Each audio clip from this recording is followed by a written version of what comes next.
kabarnya hari ini? Alhamdulillah. Alhamdulillah. Sehat semua ya? Alhamdulillah. Baik, sebelum kita mulai pelajaran hari ini, Ibu absen terlebih dahulu ya. Apa ada yang tidak masuk? Siapa? Mbak Puput. Mbak Puput kenapa? Sakit. Oh baik, sebentar Ibu tulis dulu.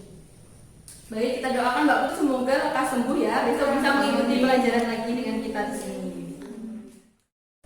Baik, sebelum kita memulai pelajaran hari ini, kita akan membahas terlebih dahulu mengenai materi yang telah kita bahas pada minggu lalu. Apa ada yang ingat kita minggu lalu membahas tentang apa? Ingat tentang pengertian Al-Quran. Baik, coba Mbak Ida jelaskan pengertian Al-Quran itu apa?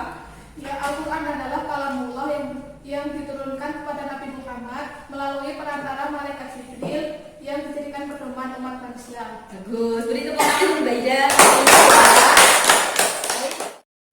Nah, pada hari ini kita akan membahas mengenai 3 tema, yaitu yang pertama adalah kedudukan Al-Quran, yang kedua akan membahas mengenai tujuan dan fungsi Al-Quran, dan yang ketiga adalah hikmah atau keutamaan membaca Al-Quran.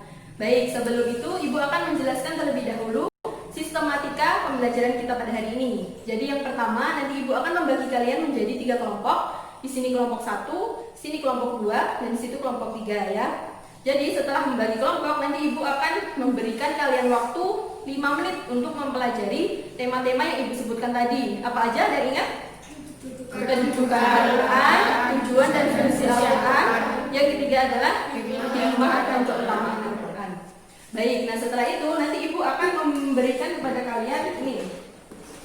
Nah, di sini Ibu punya kupon. Nah, di dalam kupon ini nanti berisi jawaban dan juga pertanyaan. Nah, caranya nanti perwakilan dari kelompok 2 orang maju ke depan untuk mengambil kupon ini. Kemudian setelah semua kelompok mengambil, kemudian kalian mencari pasangan dari si kupon ini ya. Jadi nanti ketika, misalnya contohnya gini, kelompok 1 maju 2 orang, kemudian mengambil ini mendapatkan pertanyaan semua. Nah, berarti nanti kelompok 1 mencari pasangannya, yaitu jawaban dari si pertanyaan yang didapatkan itu. Paham?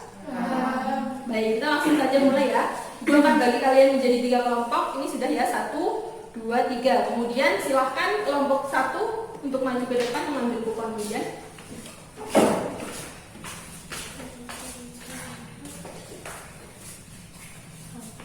Baik, silahkan. Ayo. Silahkan, Mbak. Baik, silahkan kelompok 2 juga maju ke depan.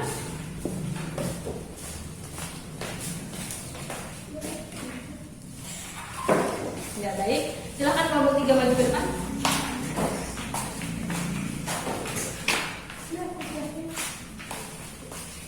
Nah, semuanya sudah dapat kupon ya.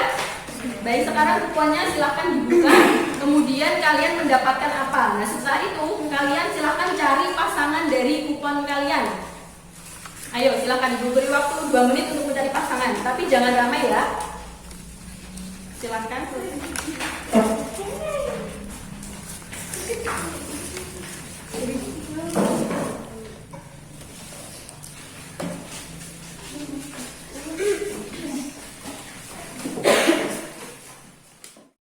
Baik, sudah dengan pasangan masing-masing? Sudah. Siapa yang mendapatkan nomor 1?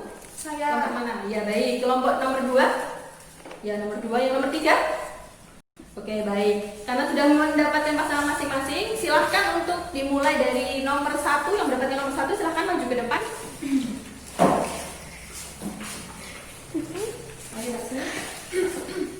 Silahkan coba dibacakan. Pertanyaannya apa?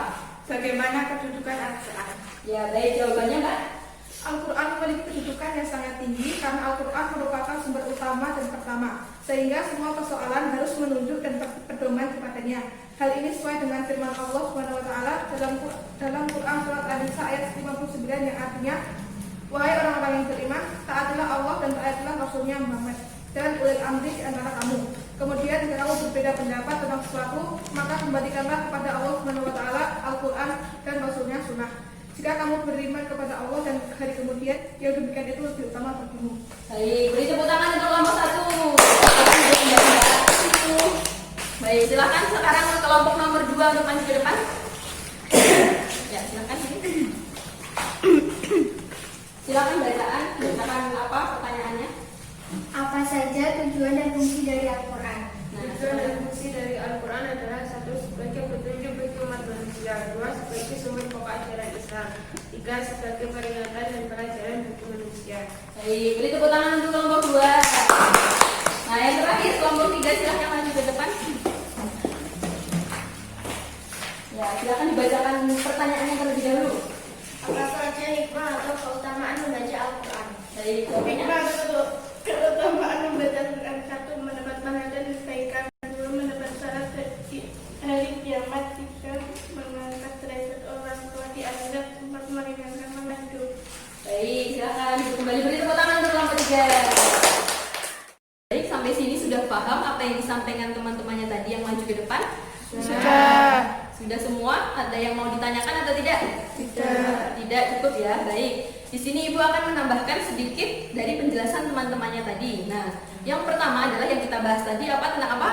Kedudukan Al-Quran. Kedudukan Al-Quran. Jadi Al-Quran itu memiliki kedudukan yang sangat tinggi karena merupakan pedoman hidup umat Muslim. Nah, dan juga dijadikan sumber ajaran Islam.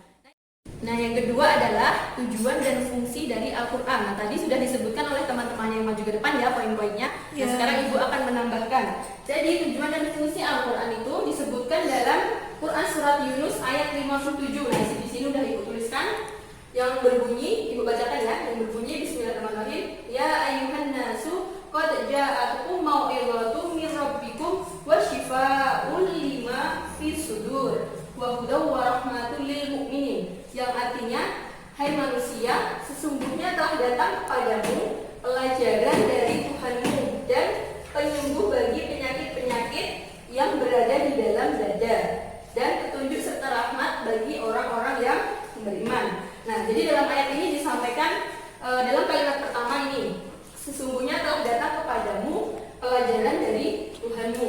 Nah, jadi maksudnya di sini adalah Al-Quran itu dijadikan pelajaran untuk umat Muslim supaya kita bisa senantiasa berada di jalan yang lurus seperti itu. Jadi kita tidak melenceng dari ajaran atau ketentuan yang ditetapkan oleh Allah Subhanahu wa taala. Nah, yang kemudian di sini ada penyembuh bagi penyakit-penyakit yang berada di dalam dada. Kira-kira penyakit yang ada di dalam dada itu penyakit apa? Hati. Nah, benar, penyakit hati. Selama ini apakah kita juga suka memiliki penyakit hati? Ya. Ayo jujur. Ya. Penyakit hati adalah penyakit yang biasanya contohnya gini, misalnya ada orang yang bahagia tetapi kita tidak suka, ya kita sirik gitu. Ada orang bahagia malah kita nggak suka, bukannya ikut bahagia. Nah, seperti itu adalah merupakan penyakit hati. Nah, maka tujuan dan fungsi Al-Quran adalah untuk menyembuhkan kita dari penyakit tersebut dengan cara membacanya. Baik, yang selanjutnya di sini ada petunjuk serta rahmat bagi orang-orang yang beriman. Jadi Al-Quran itu digunakan untuk sebagai petunjuk kita orang-orang yang beriman agar ya sama kayak tadi tidak melenceng dari ajaran yang ditetapkan oleh Allah Subhanahu wa taala. Jadi kita selalu ingin beribadah dan beribadah kepada Allah gitu ya, tidak melenceng dari ajaran yang telah ditetapkan. Nah, seperti itu. Yang ketiga tadi apa yang ketiga? Hikmah. Jadi hikmah atau keutamaan membaca Al-Quran. Jadi tadi juga sudah dijelaskan ya. Jadi yang pertama adalah menambah pahala untuk kita. Nah, jadi ketika kita membaca Al-Quran itu, tentu kita pahalanya juga akan bertambah. Walaupun misalnya nih sehari kita cuma baca satu kata aja, misalnya ini di sini ya ayyuhan nas gitu ya, kita membaca kayak gini aja, kita itu udah dapat pahala seperti itu. Nah, yang kedua akan mengangkat derajat kita dan juga mengangkat derajat orang tua kita di akhirat seperti itu ya. Jadi Al-Quran itu akan menjadi penolong kita ketika di akhirat kelak, itu akan menjadi amalan kita yang bisa menolong kita. Karena mau bagaimanapun kita di dunia, ketika kita tidak mempunyai amal yang baik, tidak pernah membaca Al-Quran misalnya nih, selalu berbuat yang buruk-buruk. Nah, bagaimana nanti siapa yang akan menolong kita ketika meninggal, ya kan? Harta tidak mungkin, jabatan juga tidak akan mungkin ya. Yang bisa menolong kita hanyalah amal perbuatan kita ya, dengan membaca Al-Quran. Baik, sampai sini sudah paham? Sudah. Atau ada yang mau ditanyakan lagi? Tidak ya, baik, cukup sampai sini. Baik, materi hari ini Ibu rasa sudah cukup. Mari kita akhiri pertemuan pada hari ini dengan baca Alhamdulillah bersama-sama. Alhamdulillahirabbil alamin. Baik, Ibu akhiri. Wassalamualaikum warahmatullahi wabarakatuh. Waalaikumsalam. Waalaikumsalam warahmatullahi wabarakatuh.